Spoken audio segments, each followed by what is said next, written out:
Hello students, welcome to our channel गणित कक्षा। My self Mohammad दुनिया अंसारी और आज हम लोग कंटिन्यू करेंगे अपने ट्रिग्नोमेट्री के एक्सरसाइज 23.3 को।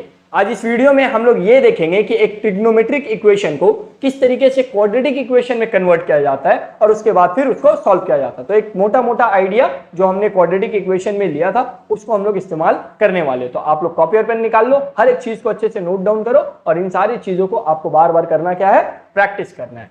तो चलिए स्टार्ट करते हैं। सबसे पहले देखते हैं क्वेश्चन नंबर 1 में क्या बोल रहे हैं। बोल रहे हैं 2 cos square theta minus 3 cos theta plus 1 is equal to 0 और हम लोग को बताना है कि थीटा का वैल्यू क्या होगा। थीटा का मतलब एंगल का वैल्यू क्या होगा इस इक्वेशन में। तो लास्ट क्लास में हम लोग 3 फॉर्मूलाज देखे थे, 3 आइडेंटिटी देखे थे।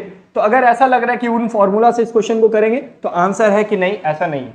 आपको क्या करना है कि इस ट्रिग्नोमेट्रिक इक्वेशन को एक क्वाड्रेटिक इक्वेशन में बनाना है, क्वाड्रेटिक इक्वेशन में कन्वर्ट करना है। अब वो कैसे करेंगे, तो इसका एक बहुत बेसिक तरीका तो ये है बाबू कि आप क्या करो, लेट कर लो जो भी ट्रिग्नोमेट्रिक रेशियो यहाँ पे लिखा हुआ है। जैसे यहाँ पे आप देखोगे तो आपको लिखा हुआ मिलेगा कॉस थीटा, यहाँ पे भी क्या है कॉस थीटा। तो हम लोग ऐसा बोल रहे हैं कि कॉस थीटा का मतलब है एक्स, और अगर कॉस थीटा का मतलब एक्स है तो क्या हम इसी इक्वेशन को ऐसे लिख सकते हैं, 2 cos थीटा के जगह पे एक्स और थीटा पे स्क्वायर है तो एक्स पे भी स्क्वायर माइनस 3 cos थीटा यानी x plus 1 is equal to 0।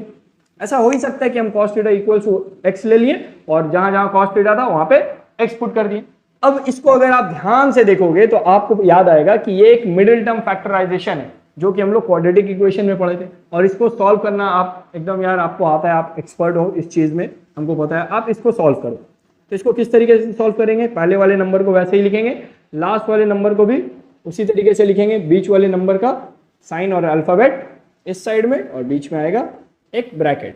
Last में जो साइन है उसको बीच में दिया जाता है और लिया जाता है इस लाइन में जो जो दिख रहा है उसका एलसीएम। एक बार हम रिपीट कर रहे हैं, क्या बोले कि पहले वाले को वैसे लिखना है, लास्ट वाले को भी वैसे ही लिखना है।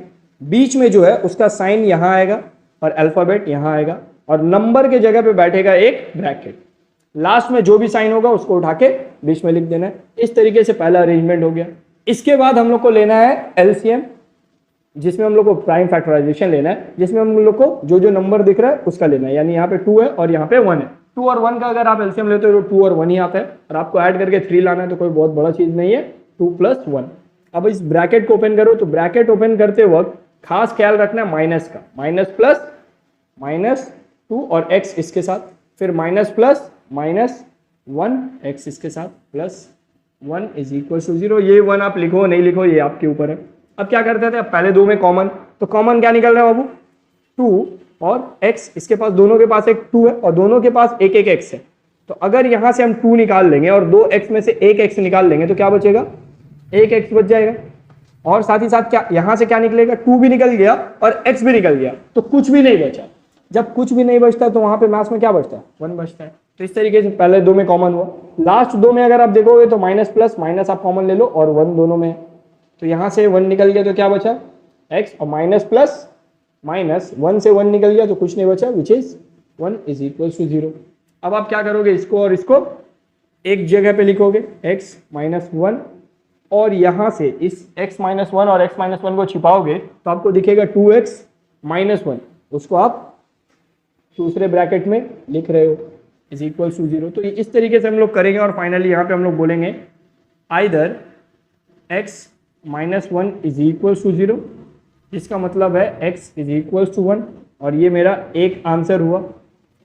दूसरे में हम लोग बोलेंगे और ये वाला 2x minus 1 is equal to 0 और x इज इक्वल टू 1/2। इस तरीके से मेरा दूसरा रूट निकला। तो x का पहला वैल्यू है 1 और x का दूसरा वैल्यू है 1/2। आप एक चीज हमको बताओ कि इस क्वेश्चन में कहीं पे भी आपको ये बोला गया था कि आप हमको x का आंसर बताओ, नहीं, x हम लोग खुद सेलेक्ट किए, तो हम लोग को x का वैल्यू नहीं बताना है, एक्चुअली हम लोग को किसका वैल्यू बताना है, थीटा का। तो अब हम लोग क्या करेंगे, थोड़ा सा स्पेस ले रहे हैं हम, और तो हम लोग इसी चीज को लिखेंगे, और x का मतलब क्या है, cos थीटा। तो हम लोग यहाँ पे बोलेंगे कि cos थीटा, एक बार हम यहाँ पे वापस से लिख देते हैं यार, x इज इक्वल टू 1 है, तो इसका मतलब है cos थीटा का वैल्यू क्या है, 1। अब थोड़ा सा सोचो कि cos थीटा का वैल्यू 1 कब आता है। अरे यार cos थीटा इससे पहले हम लोग वैल्यूज वाला क्वेश्चन कर चुके हैं। तो कॉस थीटा का वैल्यू 1 कब आता है? जब थीटा का वैल्यू 0 डिग्री हो, है ना। Cos 0 degree is 1।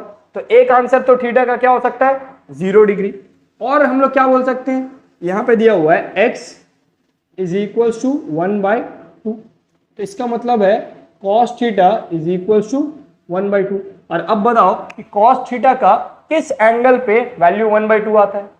तो थोड़ा सा अगर अच्छे से याद करोगे तो आपको याद आएगा कि थीटा का वैल्यू 60 डिग्री होने से आंसर कितना आता था? 1/2 आता था। तो हम लोग को फाइंड करना था बाबू थीटा। हम लोग थीटा फाइंड कर चुके हैं, जो कि क्या आया है? 0 डिग्री आया है और 60 डिग्री आया है। आई होप आपको ये क्वेश्चन समझ में आया होगा। सबसे पहले हम लोग क्या किए, हम लोग को जो भी गिवन इक्वेशन था उस गिवन इक्वेशन में ट्रिग्नोमेट्रिक रेशियो को लेट किए x और एक क्वाड्रेटिक इक्वेशन बनाए और वहां से x का वैल्यूज सॉल्व कर लिए, यानी x का वैल्यू फाइंड कर लिए।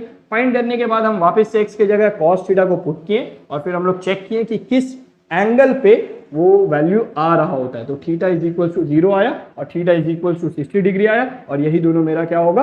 आंसर होगा। तो जल्दी से इसको कॉपी करो, हम ये थोड़ा सा क्वेश्चन रब करेंगे, जल्दी से कॉपी करो।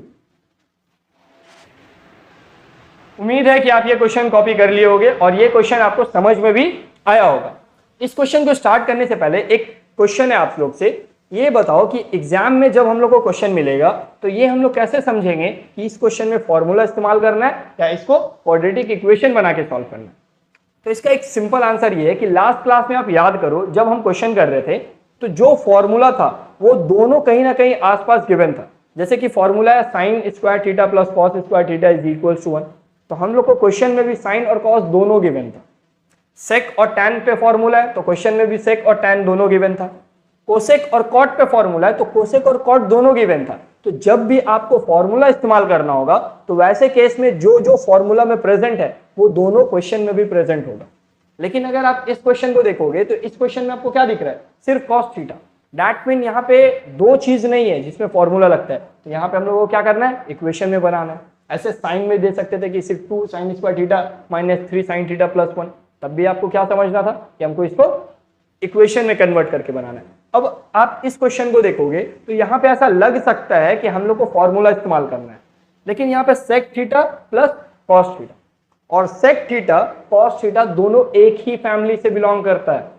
अगर आप ट्रिग्नोमेट्री अच्छे से पढ़ रहे हो, स्टार्टिंग से पढ़ रहे हो, तो आपको ये याद होगा कि सेक थीटा कॉस थीटा का ऑपोजिट होता है। यानी सेक थीटा जो वैल्यू रिटर्न देता है, सेक थीटा उसी का उल्टा वैल्यू हम लोग को दे रहा होता है। तो ये दोनों एक ही फैमिली से आता है। और सेक थीटा कॉस थीटा में कोई फॉर्मूला भी एग्जिस्ट नहीं करता है। हम लोग सेक और टैन में देखते हैं फॉर्मूला, साइन और कॉस में देखते हैं, कोसेक और कॉट में देखते हैं, बट सेक का कॉस के साथ कोई फॉर्मूला नहीं है। हम लोग को बस ये याद है कि सेक और कॉस क्या है? एक दूसरे का ऑपोजिट है। तो इस तरीके के क्वेश्चन को अगर आप देखते हो कि जहां पे भाई बहन इन दोनों को बोल दो, या फिर ऐसा बोल सकते हो आप कि एक ही फैमिली के दो मेंबर प्रेजेंट हो इक्वेशन में, या सिर्फ एक ही मेंबर प्रेजेंट हो, तो वैसे क्वेश्चंस को आपको किस में कन्वर्ट करना है? इक्वेशन में कन्वर्ट करना है, उसके बाद सॉल्व करना है। तो ये चीज बहुत जरूरी है समझने के लिए कि किस क्वेश्चन को हम लोग को फॉर्मूला से करना है और किन क्वेश्चन को आपको इक्वेशन में कन्वर्ट करके करना है। तो चलिए अब इस क्वेश्चन को देख लेते हैं हम लोग। तो सबसे पहले यहाँ तो बहुत आसान था, हम लोग को डायरेक्ट हम लोग कॉस थीटा को एक्स सेलेक्ट कर लिए और मेरा काम बन गया। बट इस क्वेश्चन में वैसा नहीं है। आपको सबसे पहले इसमें इक्वेशन के रूप में लाना होगा। तो लाने के लिए देखो, अगर इससे आप थोड़ा थोड़ा सा कंपेयर करोगे तो इसमें क्या था? सिर्फ कॉस थीटा प्रेजेंट था, बट इसमें हम लोग देख रहे हैं कि सेक थीटा और कॉस थीटा दोनों प्रेजेंट है। तो हम लोग ऐसे नहीं कर सकते। तो हम लोग को क्या करना है? इन दोनों में से किसी एक को हटाना होगा और दूसरे को रखना होगा। तो हम लोग यहाँ पे सेक थीटा को हटा देते हैं और कॉस थीटा को रख लेते हैं। आप कॉस को हटा के सेक को भी रख सकते हैं, इसमें कोई दिक्कत का बात नहीं है। तो किस तरीके से हटाएंगे? तो हम लोग ये जानते हैं कि सेक थीटा कॉस थीटा का क्या होता है? ऑपोजिट होता है। और अगर हम लोग इसको लिख लेते हैं पहले एक बार, sec theta plus cos theta is equal to 5/2, तो हम लोग यहाँ पे ये बोल सकते हैं कि 1/cos theta plus cos theta is equal to 5/2। समझ में आया? देखो हम क्या किए, हम यहाँ पे लिखे कि सेक थीटा जो कि कॉस थीटा का क्या होता है? ऑपोजिट, 1/cos होता है। तो हम यहाँ पे लिख दिए सेक थीटा की जगह पे 1/cos थीटा। और अब इस क्वेश्चन को आप देखोगे तो इसमें सिर्फ कॉस थीटा और कॉस थीटा। दैट मीन यहाँ से हम लोग क्या कर सकते हैं? लेट कर सकते हैं। तो हम लेट करेंगे, लेट नहीं करना है, थोड़ा सा जल्दी करना है। Let cos theta is equal to x, और जहां पे हम लोग को कॉस थीटा दिखेगा वहां पे क्या बैठा देंगे, एक्स प्लस एक्स 5/2। और ये एक बहुत बेसिक क्वेश्चन है क्वाड्रेटिक इक्वेशन का, जहां पे हम लोग एलसीएम ले रहे होंगे। इसके नीचे कुछ नहीं है तो 1 है। x और 1 का एलसीएम कितना आता है बाबू, x आता है। x से x डिवाइड होगा 1, 1 इंटू 1 1, प्लस 1 से x डिवाइड होगा x, x into x, x square is equal to 5/2। अब आप क्रॉस मल्टीप्लाई करोगे, इसको इधर मल्टीप्लाई करोगे, इसको इधर मल्टीप्लाई करोगे, जल्दी से करो। 2 इंटू 1 2 होगा, 2 into x square 2x square. तो हम एक्स स्क्वायर वाले को पहले लिख ले रहे हैं ताकि थोड़ा सा मेरा सिंप्लीफाई हो जाए। और 5 इंटू एक्स 5x होगा। जाहिर सा बात है कि हमको ये 5x इक्वल टू के इधर लाना होगा, तभी जाके मिडिल टर्म फॉर्म होगा। तो यहाँ पे हम लोग लिखने वाले 2x square minus 5x plus 2 is equal to 0। तो ये मेरा क्या बन गया बाबू, एक मिडिल टर्म फैक्टराइजेशन बन चुका है। और जिस तरीके से हम लोग मिडिल टर्म करते आ रहे हैं उसी तरीके से इस क्वेश्चन को अब हम लोग सॉल्व करेंगे। तो यहाँ देखो, जो पहले वाला है उसको वैसे ही, जो लास्ट में है उसको भी वैसे ही। जो बीच वाला नंबर होता है उसका साइन यहाँ और अल्फाबेट यहाँ। नंबर की जगह पे बैठेगा एक ब्रैकेट और ये प्लस का साइन बीच में। हम लोग को इस नंबर का और इस नंबर का क्या लेना है, एलसीएम। 2 का एलसीएम लोगे 2 आएगा, और इस 2 का भी एलसीएम लोगे तो 2 ही आएगा।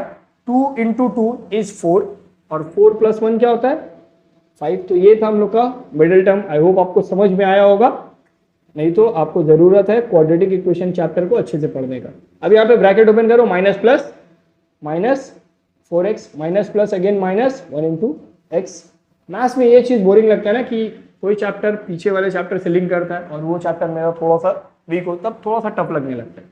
बट ऐसे है नहीं, आप उन चीज़ों को स्ट्रॉन्ग करो और आगे बढ़ो। ठीक है, तो अब यहाँ पे हम लोग क्या करेंगे, अब इन दोनों में हम लोग कॉमन ले लेते हैं। आई होप आपको यहाँ पे दिख रहा होगा, हम एक स्टेप यहीं पे करके चलेंगे। तो देखो इन दोनों में कॉमन क्या है, नंबर में तो 2 कॉमन है, और इसके पास 2x है, इसके पास 1, तो 1x कॉमन। यहाँ से 2 भी निकल गया और 2x में से 1x निकल गया, तो क्या बचा बाबू 1x माइनस, यहाँ से 4 में से 2 निकल गया तो कितना बचा 2, और x तो बाहर आ चुका है, खत्म। यहाँ पे आते हैं तो कुछ दोनों में कुछ कॉमन है, कुछ भी कॉमन नहीं है, तो हम लोग यहाँ पे बोल सकते हैं कि 1 कॉमन है। और आगे बढ़ेंगे तो x again minus plus minus 2 is equal to 0। तो ये सब आपको उम्मीद है कि नीचे दिख रहा होगा, पता नहीं वीडियो कहाँ तक रिकॉर्ड हो रहा है। अब यहाँ पे हम लोग आगे बढ़ेंगे तो यहाँ देखो x माइनस 2 और x माइनस 2, इसको हम लोग क्या करते हैं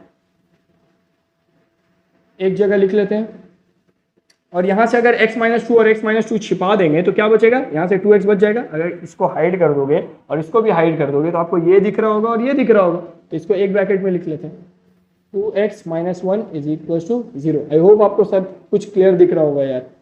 either x minus 2 is equal to 0, that mean x is equal to कितना हो जाएगा 2, और 2x minus 1 is equal to 0, तो x 1 उधर ही आएगा और 2 नीचे, तो x is equal to 1/2। Again आप अपने आप से क्वेश्चन करो कि क्या आपको x का वैल्यू फाइंड करने को दिया गया था, नहीं, आपको x के जगह थीटा भी नहीं, sec theta minus cos theta का वैल्यू फाइंड करना था। तो आप यार x के जगह क्या पुट करोगे, आप x के जगह पे कहाँ गया था, x को हम लोग क्या लेट किए कॉस थीटा, यहाँ पे देखो कॉस थीटा लेट किए, तो x के जगह पे हम लोग क्या लिखेंगे cos theta is equal to 2। तो कॉस थीटा का वैल्यू कितना आया 2। तो बताओ सेक थीटा का वैल्यू कितना होगा, जो कॉस थीटा करेगा सेक थीटा उसी का क्या करता है ऑपोजिट करता है, तो सेक थीटा का वैल्यू कितना हो जाएगा 1/2। समझ में आया ये आइदर की तरफ से 2 आंसर आया। अगर हम लोग इसको वैल्यू कंसीडर करेंगे तो कॉस थीटा का वैल्यू कितना होगा 1/2, तो सेक थीटा कितना हो जाएगा बाबू, सेक थीटा कॉस का ऑपोजिट 1/2 का ऑपोजिट क्या होता है 2/1। उम्मीद करते हैं कि सब कुछ आपको क्लियर दिख रहा होगा। तो हम लोग को देखो एक तो ये केस में आंसर आया, एक ये केस में आया। अगर आप दोनों ही को ध्यान से देखोगे तो लगभग सेम ही चीज है, बस थोड़ा सा सिर्फ अगर इसमें cos थीटा 2 है तो इसमें 1/2 है सेक थीटा, और इसमें अगर cos थीटा 1/2 है तो उसमें सेक थीटा 2 है। हम लोग को ना cos थीटा सेक थीटा निकालना है, हम लोग को निकालना है sec theta minus cos theta. तो अगर हम लोग यहाँ पे पुट करेंगे sec theta minus cos theta तो क्या आएगा, यहाँ पे देखते हैं सेक थीटा यानी 1/2 माइनस 2। इसको अगर आप एलसीएम वगैरह लेके सॉल्व करते हो बाबू तो यहाँ पे आएगा 2 1 minus 4, so the answer is minus 3/2 और उस वाले का आप आंसर निकालना, उस वाले का आई होप आपका आंसर कितना आएगा 3/2 आ रहा होगा। इसका आप खुद से निकालना इस दोनों पेयर को लेके 3/2। तो आपका आइदर आंसर होगा -3/2 और आंसर होगा 3/2। तो आई होप आपको ये भी क्वेश्चन समझ में आया होगा। थोड़ा सा लंबा क्वेश्चन हो रहा है लेकिन ये इक्वेशन पे बेस्ड क्वेश्चन है, तो जल्दी से इन क्वेश्चन को आप कॉपी करो। हम लोग नेक्स्ट क्वेश्चन को देख रहे होंगे, जल्दी से कॉपी कीजिए। ओके तो स्टूडेंट्स ये हम लोग का नेक्स्ट क्वेश्चन, और ये क्वेश्चन काफी फेमस है। इस क्वेश्चन को अगर आप देखोगे तो थोड़ा देख के ही डर लगता है कि यार सेक के ऊपर पावर 11 है और कॉस के ऊपर भी पावर 11 है। इतना पावर वाला क्वेश्चन तो आज तक हम लोग नहीं किए, अब तक तो नहीं किए थे, तो इससे हम लोग को कोई मतलब नहीं है। यहाँ पे पावर कुछ भी रहे, सेक के ऊपर पावर अभी 11 दिया हुआ है, एग्जाम में हो सकता है 2011 दे दे, इससे हम लोग को कोई मतलब 2023 दे दे, यार जो मर्जी वहां पे पावर रहे, हम लोग को काम किससे है, इससे। अब इसको देख के आपको याद आना चाहिए कि इसमें फॉर्मूला लगेगा या इसको क्वाड्रेटिक इक्वेशन में कन्वर्ट किया जाएगा।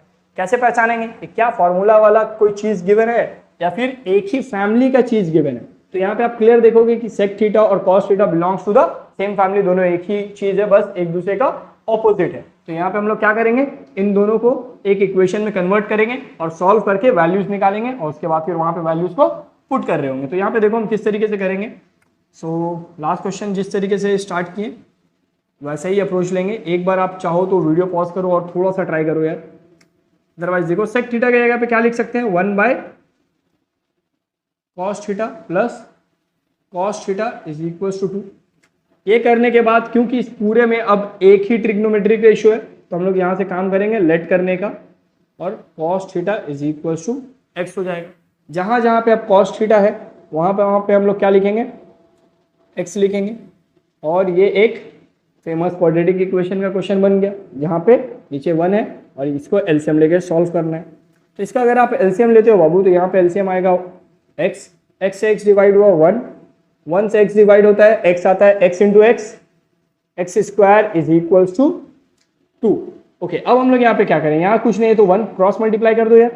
तो क्रॉस मल्टीप्लाई करोगे 1 into 1 x square into 1 x square, तो हम लोग पहले एक्स स्क्वायर को लिख लेते हैं और यहाँ पे 2x। इस चीज को इधर लेके आना है तो यहाँ पे क्या हो जाएगा, एक्स स्क्वायर 2x पहले लिख लेते हैं -2x plus 1 is equal to 0। अच्छा एक चीज यहाँ पे बता रहे हैं, साइन अगर चेंज करना भूलोगे तो इसमें आंसर गलत आने वाला है, तो ये काम प्लीज मत करना तुम लोग, थोड़ा सा साइन वगैरह ध्यान देना। अब ये क्या बन चुका है, ये एक मिडिल टर्म फैक्टराइजेशन है और मिडिल टर्म करने में हम ये मान के चल रहे हैं कि आप लोग क्या होगा, थोड़ा सा एक्सपर्ट हो। थोड़ा सा एक्सपर्ट कैसा होता है यार, एक्सपर्ट हो तुम लोग, एक्सपर्ट हो। सो देखो इसको हम लोग मिडिल टर्म करने वाले हैं और मिडिल टर्म हम लोग जानते हैं कि कैसे होगा, एक्स स्क्वायर माइनस ब्रैकेट देंगे x plus 1 is equal to 0, बीच में ये वाला साइन। अब 1 का एलसीएम क्या होगा, 1 का एलसीएम 1 ही होगा, तो 1 प्लस 1 इज 2, ब्रैकेट ओपन करो x माइनस 1 के साथ x यानी x रखते हैं, माइनस प्लस अगेन माइनस, ये वाला माइनस इसके पास जाएगा ना, तो यहाँ पे भी x plus 1 is equal to 0। पहले दो में क्या कॉमन दिख रहा है, x कॉमन दिख रहा है बाहर, इससे एक x निकल गया, x बचा माइनस, और यहाँ से x था, x निकल गया, कुछ नहीं बचा यानी 1, minus x minus plus minus 1 is equal to 0।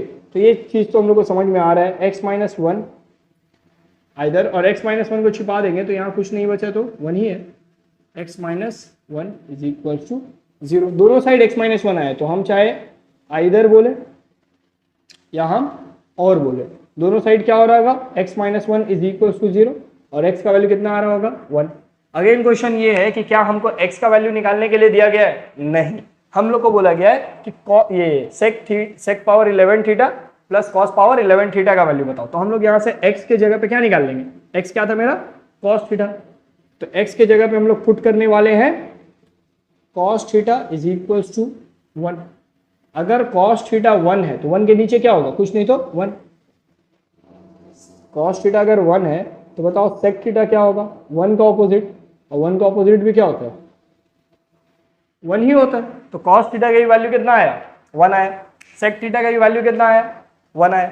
अब इन दोनों वैल्यूज को उठा के क्या करना है, इसमें पुट कर देंगे। तो देखो यहाँ पे क्या कर रहे हैं, अब तक उम्मीद है कि समझ में आ गया होगा कि सेक पावर 11 थीटा प्लस कॉस का पावर 11 थीटा, सेक थीटा का वैल्यू कितना है 1 का पावर 11 प्लस अगेन 1 का पावर 11, कॉस थीटा का वैल्यू देखो ना कितना है 1 है, अब 1 का पावर बाबू 11 रहे, 2011 रहे, या जो मर्जी रहे, हमको कोई मतलब नहीं है। हमको पता है कि 1 का पावर कुछ भी कर दोगे आंसर 1 आएगा, 1 का पावर कुछ भी कर दोगे आंसर 1 आएगा, और 1 और 1 बगल में कोई बच्चा बैठा हुआ उससे भी पूछेंगे तो वो बता देगा कि 2 आएगा। तो अगर आप इस क्वेश्चन को ध्यान से देखोगे तो इस पूरे क्वेश्चन को सॉल्व करने का ये अप्रोच है, जहां पे हम लोग को क्या करना है, इक्वेशन में कन्वर्ट करना है, मिडिल टर्म करना है, x का वैल्यू निकालना है और x पे cos थीटा को वापस से पुट करके sec थीटा निकाल के इस इक्वेशन में पुट कर देना जिसका हम लोग को वैल्यू चाहिए।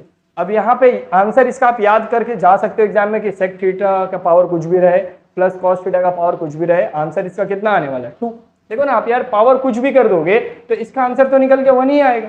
1 का पावर कुछ भी कर दो तो 1 ही आएगा।